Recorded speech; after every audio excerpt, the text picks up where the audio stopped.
भारत की communist party मार्क्सवादी party कार्यालय में पार्टी की ओर से प्रेस वार्ता आयोजित की गई। इस प्रेस वार्ता में पार्टी के वरिष्ठ सदस्य गण उपस्थित रहे।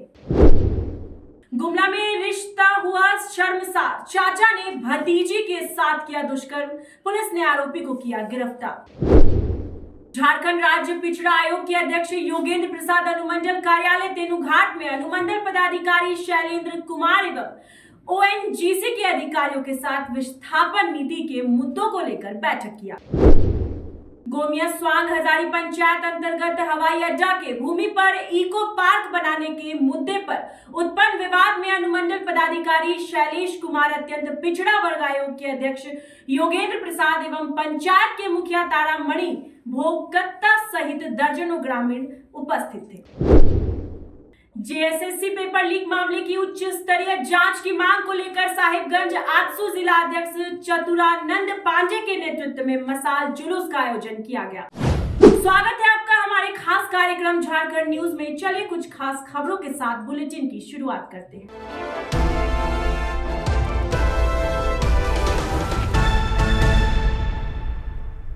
पार्टी की ओर से प्रेस वार्ता का आयोजन किया गया। प्रेस वार्ता को संबोधित करते हुए पार्टी के वरिष्ठ सदस्य ने पूर्व मुख्यमंत्री हेमंत सोरेन के मामले में कहा कि विगत दिनों जिस प्रकार से राजनीति घटनाक्रम घटित हुई है, यह पूरी तरह से सरकार पलटने को लेकर हो रहा लोकतांत्रिक व्यवस्था पर किसी प्रकार से कोई कुठाराघात न हो, इसे लेकर भारतीय कम्युनिस्ट पार्टी पूरी तरह से खड़ा रहा। वहीं मौजूदा हालात पर वहां का प्रबंधन जिम्मेदार है। मंत्री हेमंत सोरेन को जिस तरीके से गिरफ्तार किया और वो जो पूरा 72 घंटे का पीरियड था और राजभवन का जो रोल रहा, पूरी इनकी कोशिश थी कि सरकार को हम पलट दें।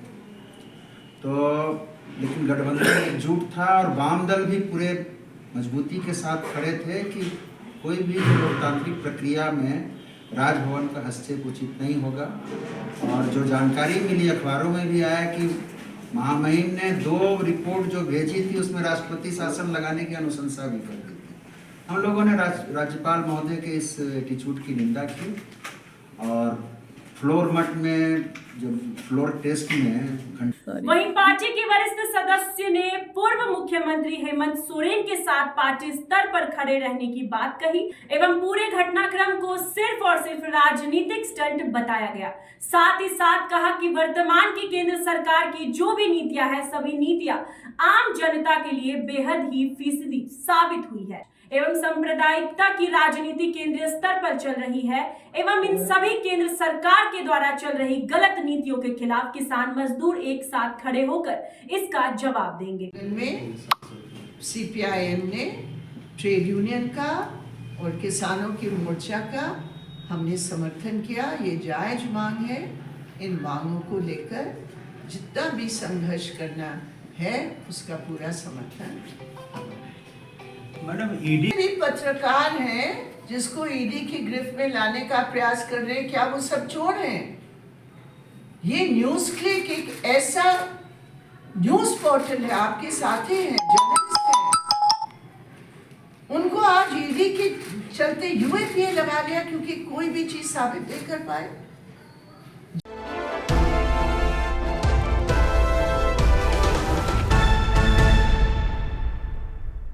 गुमला में रिश्ता हुआ शर्मसार, चाचा ने भतीजे के साथ किया दुष्कर्म, पुलिस ने आरोपी को गिरफ्तार कर जेल भेज दिया। गुमला जिला के घाघरा थाना अंतर्गत आदर पंचायत में रिश्ते को शर्मसार करने वाली घटना सामने आई है। चाचा ने अपनी ही भतीजी के साथ दुष्कर्म की घटना को अंजाम दिया। गुप्त सूचना के आधार पर पुलिस ने आरोपी चाचा को गिरफ्तार करते हुए जेल भेज दिया। पूरे मामले की जानकारी मंगलवार को घाघरा थाना में आयोजित प्रेस वार्ता में एसडीपीओ सुरेश प्रसाद यादव ने दी। उन्होंने बताया कि घटना रविवार की है। आदर पंचायत की एक 20 वर्षीय युवती अपनी सहेली के साथ बाजार गई थी। वह पैदल घर आ रही थी। गांव से थोड़ी दूर पहले एक नदी के समीप पीछे से किसी ने हाथ पकड़ लिया और बाल खींचने लगा। जब युवती ने मुड़कर देखा तो वह दंग रह गई। वो और कोई नहीं बल्कि उनका चाचा सुदेश्वर उरांव था। युवती ने काफी बचने का प्रयास किया, लेकिन चाचा ने जबरन झाड़ी में ले जाकर भतीजी के साथ दुष्कर्म किया। इसके बाद किसी को बताने पर जान से मारने की धमकी देते हुए भाग निकला। घर जाकर युवती ने पूरे मामले की जानकारी परिजनों को दी। इसके बाद थाना में लिखित शिकायत दर्ज कराई गई। थाना प्रभारी घाघरा अमित चौधरी के नेतृत्व में गठित टीम ने औरों को गिरफ्तार कर लिया है। दोपहर के 14:30 बजे घाघरा थाना पर एक 20 वर्षीय युवती अपनी माता के साथ अपना बयान दर्ज कराने के लिए आई और अपने बयान में वो बताई कि दिनांक 11/2/2024 को करीब 3 बजे वह अपनी सहेली टेम्पू के साथ ग्राम चिलिंगसेरा से आदर बाजार गई थी। शाम जब वो अपने बाजार से लौट रही थी अपने गांव, तो चिलिंगसेरा गांव के पहले एक नदी पर बना पुल के पास जब पहुंचती है तो अचानक एक व्यक्ति उसे पीछे की ओर खींचता है, बाल पकड़कर इसे खींचने लगता है।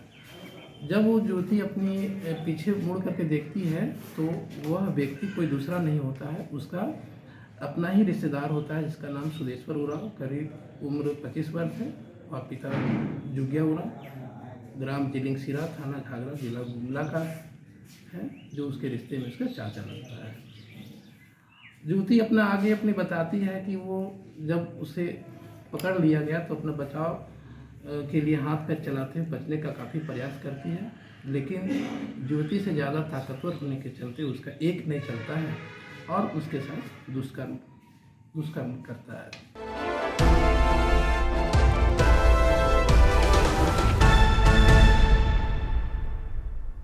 जिसमें झारखंड सरकार द्वारा यह नियम बनाया गया कि सरकारी या गैर सरकारी संस्थान में रैयतों को 40,000 राशि के नीचे वाले नौकरी में 75% आरक्षण के तहत प्राथमिकता के आधार पर रैयतों को रोजगार दिया जाना है। झारखंड सरकार द्वारा लागू इस नियम को 100% ओएनजीसी के अधिकारियों को लागू करने का निर्देश प्रसाद के द्वारा दिया गया। आगे उन्होंने कहा कि झारखंड में कोई भी कंपनी हो, झारखंड सरकार द्वारा लागू नियम को मानना पड़ेगा। झारखंड में काम झारखंड सरकार के नियमों के अनुसार करना होगा। ओएनजीसी के अधिकारियों से नाराजगी जताते हुए कहा कि सरकार द्वारा जो मानक रूप देखा है उसे जल्द से जल्द लागू करें, अन्यथा किसी प्रकार का कोई कार्य नहीं होगा। अनुमंडल पदाधिकारी शैलेश कुमार ने बताया कि 10 दिन बाद अगली बैठक रखी गई है जो ओएनजीसी के वरीय अधिकारियों के साथ होगी। ओएनजीसी की ओर से शशिकांत कुमार, महाप्रबंधक पीके भगत, सह प्रबंधक विष्णु पांडे, अनिता यादव, सीजीएम नरेंद्र प्रसाद, सुप्रिंटेंडेंट इंजीनियर सहित दर्जनों अधिकारी मौजूद थे। पिछला वर्ग आयोग के अध्यक्ष माननीय श्री योगेंद्र प्रसाद महतो और कुछ ग्रामीण लोग आए थे। मुख्यतः 2 बिंदु पर आज मीटिंग की गई थी। पहला था कि ओएनजीसी के पदाधिकारियों के साथ एक विचार विमर्श किया जाना था कि जो झारखंड सरकार के द्वारा 75% निजी क्षेत्र में आरक्षण किया गया है उसका अनुपालन हो रहा है अथवा नहीं। उस संबंध में कुछ डेटा हम लोगों ने उनसे लिया है ओएनजीसी से और उसकी जांच की जा रही है कि कितने लोगों को विस्थापित को नौकरी मिला है, कितने स्थानीय लोग हैं, कुछ बाहरी हैं। उसका जांच उपरांत फिर उस पर कार्रवाई की जाएगी और अधिक से अधिक लोगों को, स्थानीय लोगों को नौकरी मिले और जो सरकार का जो दिशा निर्देश है 75% निजी क्षेत्र में आरक्षण को उसको अनुपालन कराने का निर्देश दिया गया है।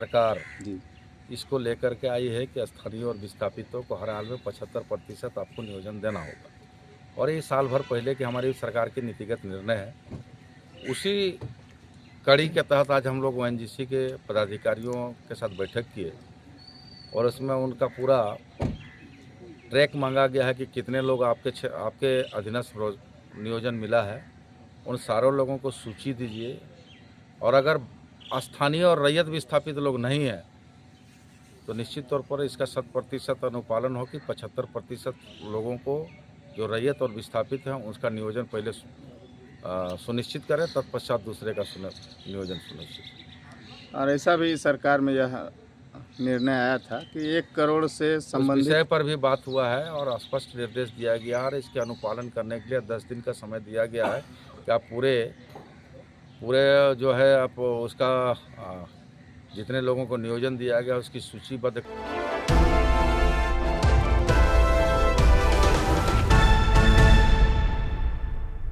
दर्जनों ग्रामीणों की उपस्थिति में श्री महतो ने अनुमंडल पदाधिकारी से अनुरोध किया कि इको पार्क की विरोध नहीं किया जा रहा है, सिर्फ जगह को चयन किया गया है। उस जगह से 50 फीट की दूरी पर इको पार्क का निर्माण होने का काम हो जाएगा और हवाई अड्डा स्वरूप बचा रहेगा। हवाई अड्डा धरोहर के रूप में है, जहां सैकड़ों युवा रोजगार के लिए दौड़ का प्रैक्टिस करते हैं और सुबह शाम बुजुर्ग को मॉर्निंग वॉक करते समय पर कई तरह का कार्यक्रम उस जगह पर आयोजित किया जाता है और समय पर कई बार हेलीकॉप्टर इमरजेंसी लैंडिंग भी की जाती है और उस क्षेत्र में सिर्फ यही उपयुक्त जगह बचा है।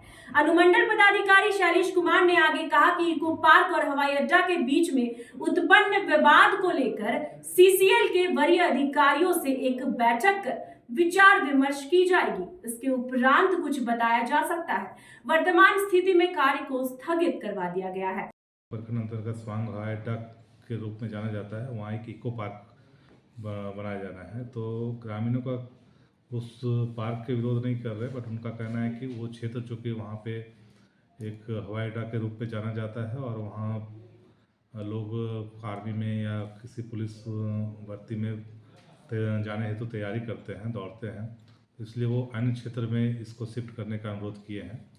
तो उस अनुरोध को हम लोग विचार कर रहे हैं। हम लोग CCL के पदाधिकारियों से भी इसमें विचार विमर्श करेंगे, तत्पश्चात कार्रवाई की जाएगी। इको पार्क का विरोध नहीं है, इको पार्क का स्वागत है। जगह जिस जगह पर बन रहा है उसका विरोध है और लोगों का कहना है, हजारी पंचायत के आम जनता जनप्रतिनिधियों का कहना है और उनका चिंता भी है कि भाई वो हवाई अड्डा है जो प्रशासनिक दृष्टिकोण से भी हवाई अड्डा का इस्तेमाल होता है और हम लोग सामाजिक दृष्टिकोण से भी उसका इस्तेमाल करते हैं कि भाई हमारे बच्चे आज सेना में, फोर्स में और आपका जिला पुलिस बल में हो या अन्यत्र कहीं किसी कंपटीशन में भाग लेने के लिए फिजिकल वहाँ तैयारी करते हैं। और जब कोई दुर्घटना होता है तो हेलीकॉप्टर उतरने का भी एक जगह है और हमारा धरोहर और गौरव के रूप में उसको हम लोग जानते हैं कि यहाँ हवाई अड्डा कभी हुआ करता था और आज भी है।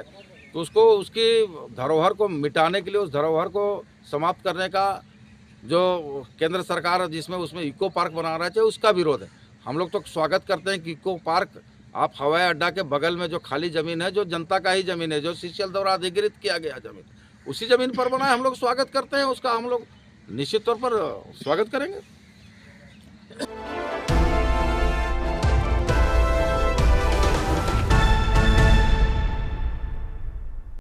जुलूस आजसू कार्यालय से निकलकर साहिबगंज शहर के विभिन्न रास्तों से होकर स्टेशन चौक पहुंचकर सरकार के विरुद्ध जमकर नारेबाजी कर रहे थे।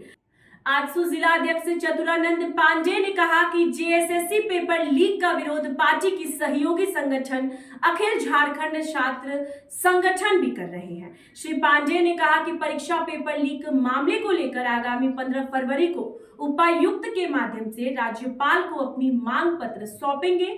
वहीं 17 फरवरी को राजभवन के सामने छात्र संघ द्वारा विरोध प्रदर्शन किया जाएगा। वहीं 17 फरवरी को राजभवन के सामने छात्र संघ द्वारा विरोध प्रदर्शन किया जाएगा। चतुरानंद पांडे ने आगे कहा कि झारखंड सरकार पूरी तरह भ्रष्टाचार के सागर में डूबी हुई है। इसका पर्दाफाश करने के लिए पार्टी आंदोलन करती रहेगी। उन्होंने आगे कहा कि युवाओं की उचित मांग को लेकर पार्टी को जहां तक लड़ाई सरकार से लड़नी पड़ेगी, पार्टी लड़ने के लिए संकल्प ले चुकी है। झारखंड के 9 लाख छात्रों ने जो अपने भविष्य के साथ इस सरकार ने खिलवाड़ करने का काम किया है, उसके विरोध में आज आजसू अखिल झारखंड छात्र संघ जो हमारी सहयोगी संगठन है, उसके समर्थन में आज हम लोग मशाल जुलूस निकालकर विरोध स्वरूप झारखंड सरकार को चेताने का काम कर रहे हैं। जिस तरह JSSC परीक्षा पेपर लीक की मांग जो लीक की गई है, उस बहुत बड़ी साजिश का हिस्सा है, उसकी जांच हो और उसके CBI से उसकी जांच कराई जाए। के लिए बस इतना ही। झारखंड से जुड़ी ऐसे ही तमाम बड़ी खबरों को जानने के लिए आप बने रहिए हमारे साथ और देखते रहिए GBN 24।